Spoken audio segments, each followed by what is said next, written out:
గురుదేవులు యోగానంద స్వామి వారిని భీమిలిపట్నంలో 1993 నుండి 2015 సంవత్సరం వరకు అనగా సుమారు 22 సంవత్సరాలు శిష్యరికం చేయడం జరిగింది. గురువుగారి సన్నిధిలో గడిపిన మధురమైన క్షణాలు గుర్తు చేసుకుంటుంటే హృదయం ఆనందంతో నిండిపోతుంది. గురువు గారిని వారి తపస్సు కాలంలో జరిగిన దైవ సాక్షాత్కార అనుభవాల గురించి ప్రశ్నించాను. గురువుగారు తనకు కలిగిన 4 అనుభవాల గురించి చెప్పారు. ఈ అనుభవాలు ఎవరితోనూ షేర్ చేసుకోవటం గురువు ఇష్టపడేవారు కాదు. కానీ ఎవరి ద్వారానైనా అందరికీ తెలియాలి కదా. తెలుసుకోవడం చాలా అవసరం. ఎందుకంటే తెలుసుకునే కొద్దీ భగవంతుని పట్ల నమ్మకము, ప్రేమ, విశ్వాసం కలుగుతాయనే సదుద్దేశంతో నేను షేర్ చేయడానికి సాహసిస్తున్నాను. ఆయనకి కలిగిన మొదటి అనుభవం సాక్షాత్తు జగన్మాత సాక్షాత్కరించి తనకి జీవన్ముక్తిని ప్రసాదించిన సంఘటన. తానిచ్చిన జ్ఞానామృతాన్ని ఇతరులకు పంచిపెట్టమని, ఒక జ్యోతిని నేను వెలిగించాను, 10 జ్యోతులనైనా నువ్వు వెలిగించు అని అమ్మ ఆయన్ని ఆజ్ఞాపించిందని ఆయన తెలియజేశారు. అప్పటి నుండి ఆయన జ్ఞానబోధ చెప్పడం ప్రారంభించారు.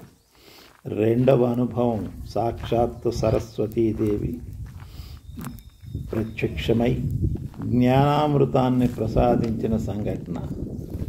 ఆ సంఘటనతో ఒక క్షణంలోనే ఆయనకి తెలుగు భాష మాట్లాడలేని స్వామి తెలుగులో అనర్గళంగా బోధ చెప్పడం ప్రారంభించారు.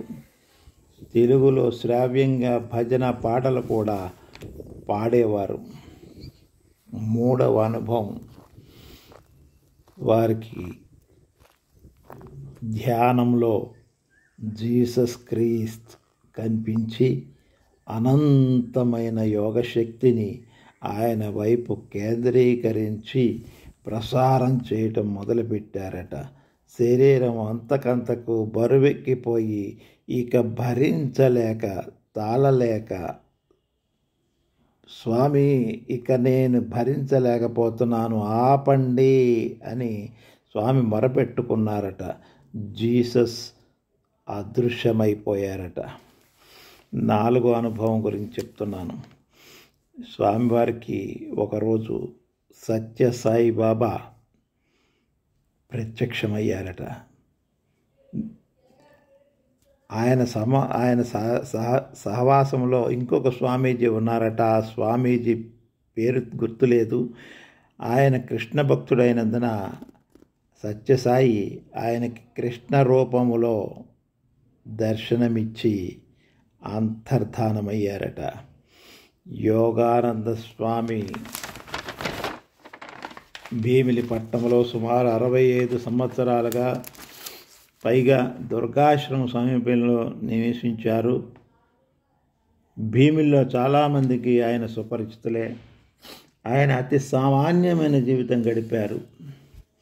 తపస్సు చేసే కాలంలో అనేక శక్తులు లభిస్తాయని, వాటిని విడిచిపెట్టకపోతే యోగ భ్రష్టత్వం తప్పదని స్వామి గుర్తు చేసేవారు. ఎటువంటి మహిమలు ప్రదర్శించడానికి ఇష్టపడేవారు కాదు.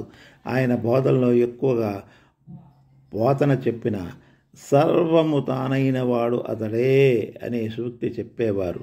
ప్రతి మనిషి ఆత్మస్వరూపుడేనని, మనసును నమ్మి చెడిపోతున్నాడని, మనసు ప్రతి మనిషిని మోసం చేస్తుందని, మనసును నమ్మితే మోక్ష మార్గాన ముందుకు వెళ్ళలేమని, మనస్సును త్యజించాలని, ఆత్మని నమ్మాలని, ఆత్మను స్మరణ చేయాలని, ఆత్మని చింతించాలని, ఆత్మని తెలుసుకోవాలని, ఆత్మని తెలుసుకొని ఆత్మ జ్ఞానంతో మెలుగుతూ ఆత్మ ఎరుకలో జీవిస్తూ ఉంటే పరమాత్మకు ఎప్పటికైనా కృప కలిగి అతని ఆ పరమేశ్వరుడు అంటే పరబ్రహ్మ స్వరూపుని కరుణ వల్లనే మోక్షం సాధ్యమని, మానవ ప్రయత్నం వల్ల కాదని చెప్పేవారు.